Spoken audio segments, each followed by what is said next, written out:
And then from this point, there's a million ways to solve it. You could solve it in your hands very quickly like that. Ridiculous. From that pattern, you could, I did this on America's Got Talent too. You could take it, put it in the bag quickly. I'll do the behind the back one real quick too. Oh. This kind of, actually, I did this trick on the last round of America's Got Talent, but they cut it out for time. And then the best part about it was I did the mix up and I threw it behind my back, caught it solved. And then Heidi then checked my butt. She touched my butt to see if there was an extra Rubik's Cube, but they took it out. So lucky. So, yeah. So it's not on TV though. But, so this is what it looks like. You mix it like that. You can now show the sides mixed up. From there, one-handed, behind the back, if I could get it like that. That's crazy. So, sweet. Let's teach that now. G'day, champion. How you doing? Welcome back to Murphy's Magic. Today is Saturday, so you know what that means. It's time for Saturday Sorcery. And I'm not talking about the sorcery of time travel because I shot this in the past and I'm on my way to Magic Live. No, no, no. I'm talking about learning a free effect from the one and only Steven Brundage. But before we get into today's episode, I do want to tell you about this week's giveaway.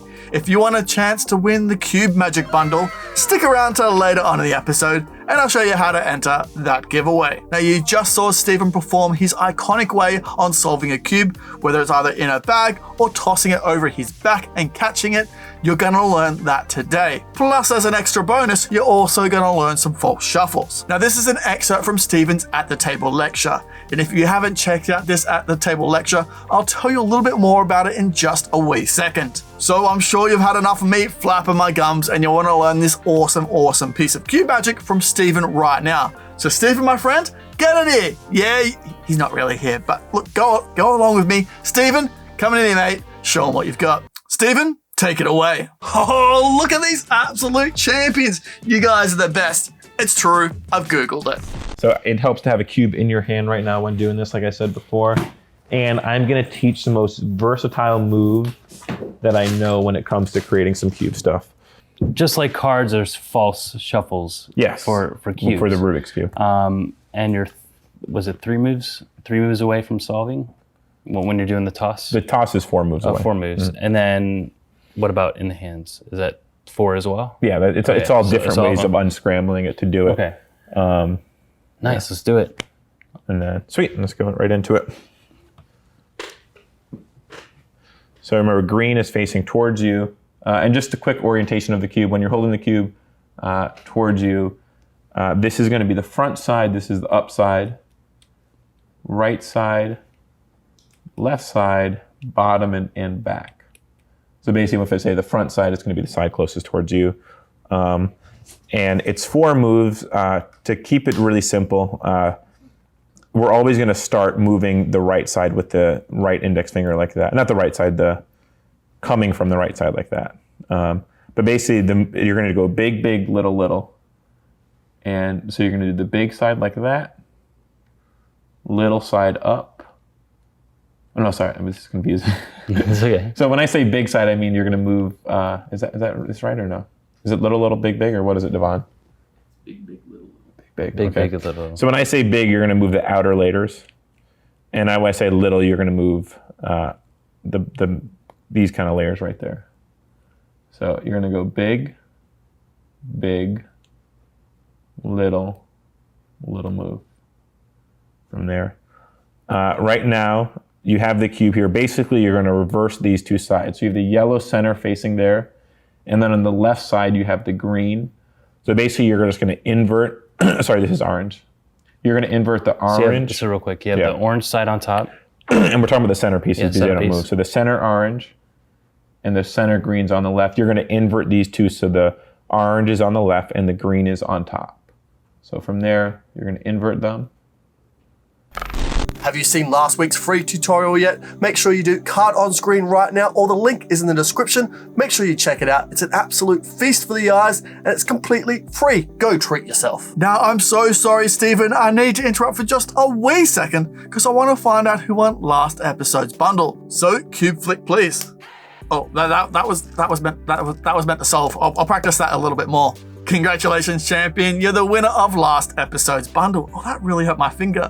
If you could DM me on any of Murphy's socials, I'll get that prize out to you quicker than you can say, hey, Beau, weren't you learning the flick solve from Crazy Sam Solve? I am. That was a little segue to the thing that I'm learning. I'm all about entwining things. Now on to this week's giveaway. If you want a chance to win the Cube Magic Bundle, all you need to do is comment in the comment section below. What is your favorite color on the cube? Mine's orange.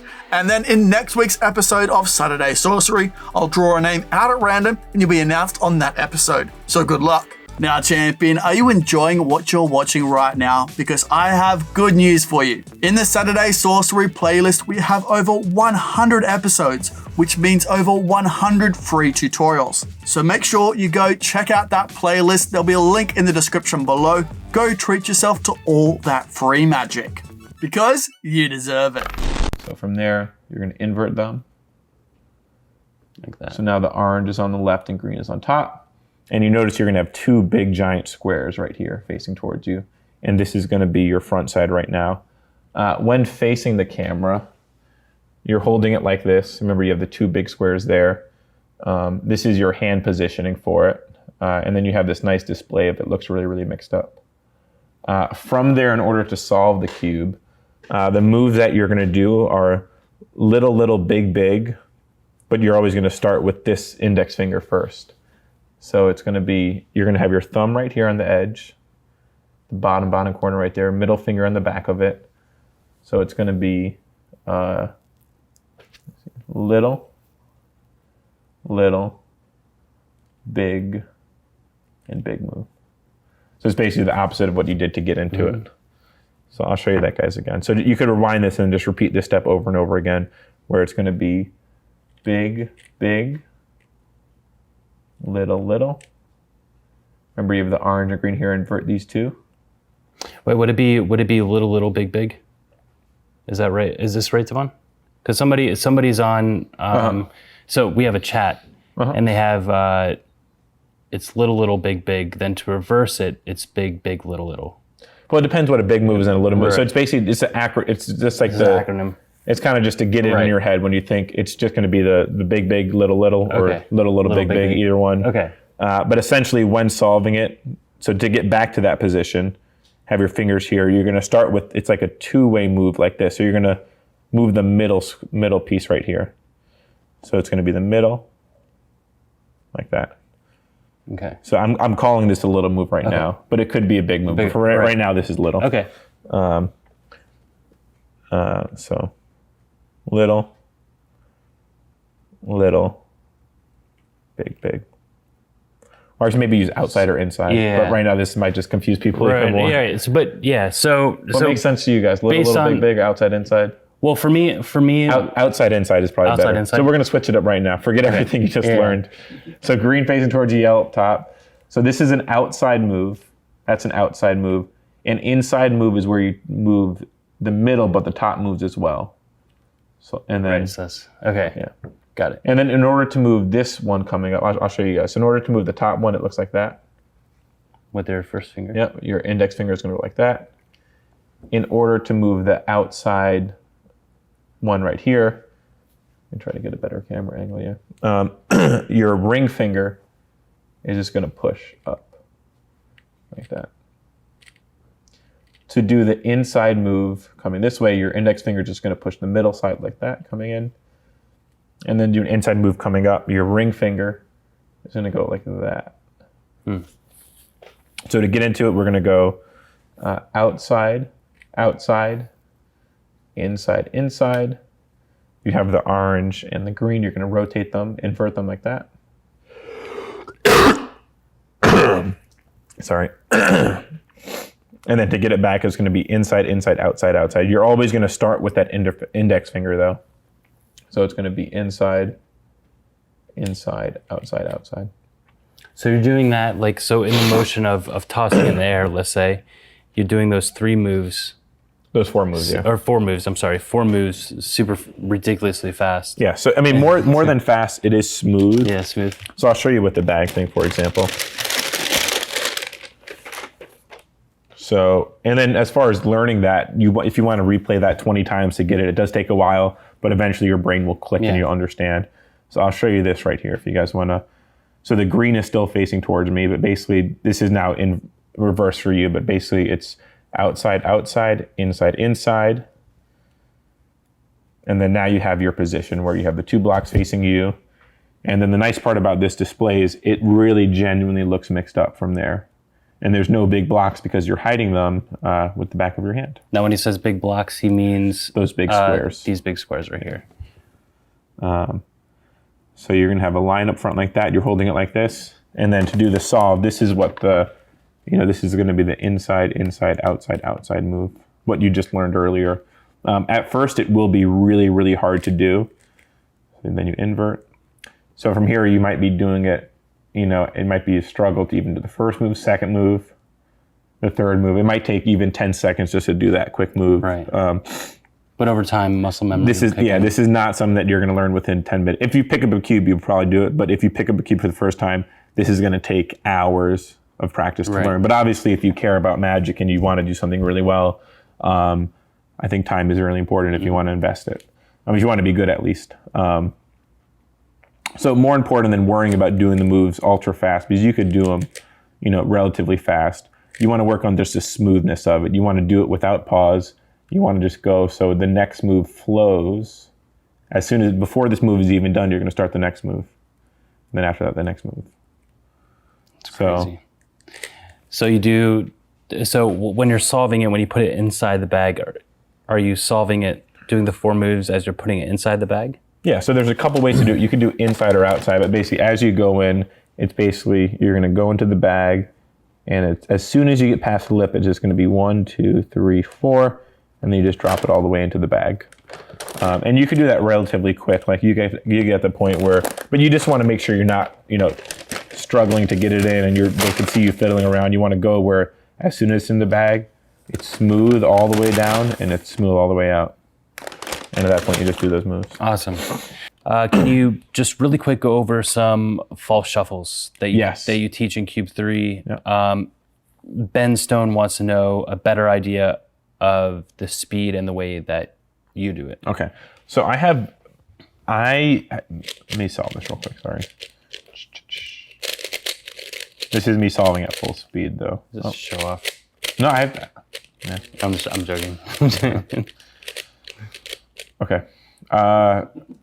So this is my favorite false shuffle to use. If you actually watch America's Got Talent, this is the false shuffle that I use.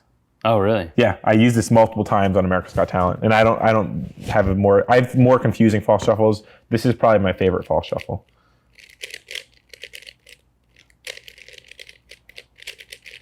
That's a little bit, little much, but this is a false shuffle that I will use. And if you watch the first audition of America's Got Talent, this is what I do.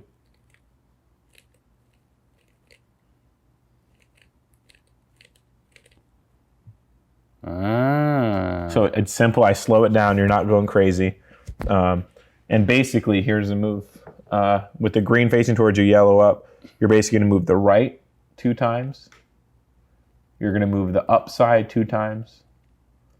And then you move the left side 2 times. And then you're just going to do that in reverse. So it's super, super simple. Left twice, up twice, right twice. And is that pretty simple, guys? What's the algorithm for that? R2, U2, L2, L2, U2, R2. There you go. L2, but R2. basically, it's really, really simple. It's just the right twice, up twice, left twice, and then I pause, and then I do it. So in the performance, so this is when I talked about the little, big. So this is outside and inside. So outside, outside, inside, inside. Those 4 moves. I rotate it over. At this point, I would do the false shuffle, where basically from here, this is the right. It's now left for you, I think, but then up, left, pause for a little bit. At this point, I even could display the cubes, and it looks pretty mixed up. And at that point, you just do it in reverse, the left twice, up twice, right twice. And that's the false shuffle that I use most of all, just because it's simple. You're mixing it. I mean, when people see you mix up the cube, they think you're mixing it up. They don't think you're, doing something funny with it. So, and then you could even do it again if you want. And you do this while you talk and you're engaging people, so they're not focused just on the cube. It just looks like you're mixing it up. And then from there, you could do whatever solves you want to do. This is one of my favorite new ones that I do. Like that. Boom. My mind. That might also be on the new thing as well. Yeah. So, That's awesome, man. Awesome. we're teaching some, but there's Yes, so we're teaching much. some. I mean, a lot of the stuff is a little complicated that we Yeah. couldn't teach it in those, you know. Right. But Well, let's okay, so we learned some false shuffles, false, I guess it's mixes, false mixes. and with the outside, inside, you could do, the applications are limitless in the sense of this little utility move. And it's more of a utility move than anything else, because there's a person on Instagram, he blows smoke on it. And while it's just covered in smoke in that split second, you know, it's then solved. It's crazy. You could do it behind your back. You could do it in a bag. There's some really cool, I mean, some people even do this. I hate this idea though, where you would shake then it's all, and that's cool. But my one issue is I've seen people do it really well, is if someone spots even just one move of you doing it, it gives away everything. Right. You know, it kind of ruins everything. But I mean, there are ideas where you would step, you know, next to someone, or you get someone's attention for a split second and you have a solved cube now. Right. So there's a lot of different ways. Carl Hein has some killer ideas as far as where you just look away for half a second and it's solved, or you give it to someone so you have a solved cube. You give them the cube and then they open up and now it's solved. That's cool. So I would definitely recommend, if you learn these moves, just play around with all the different ideas and see what you could come up with. That's awesome. You know? Now, thank you so much, Steven. You absolute legend. I can't thank you enough. Now, if you want to see more of this awesome At the Table lecture, make sure you do. He goes behind the scenes on everything he did for America's Got Talent. So good. And also some awesome routines involving Angle Z. And if you want some more in-depth teaching into Steven's cube work, I highly recommend checking out Cube 3. I'll have a link in the description below right now to that release. And if you love cube solves and you already have Cube 3 and you want to take your cube magic to the next level, definitely check out Crazy Sam's Solve. I'll have a link to that in the description below as well. Now, my best friend, I know it's Saturday and you have a Magic Live to get prepared for, so I will see you on Tuesday for a special top 5 on our Discord for our weekly jams, trivia, games, hangouts, and even more. Or I'll see you on Wednesday for another What's New This Week. Now take care, my friend. See you later. Bye for now. Whoa, hey, whoa, what's that? Oh, you should definitely check out that. Oh, there's so much good magic in there. You won't regret it. Hey, whoa, hey, look at this bad boy. You should definitely subscribe if you haven't already. Subscribe, then watch that. Oh, it's a good day to treat yourself.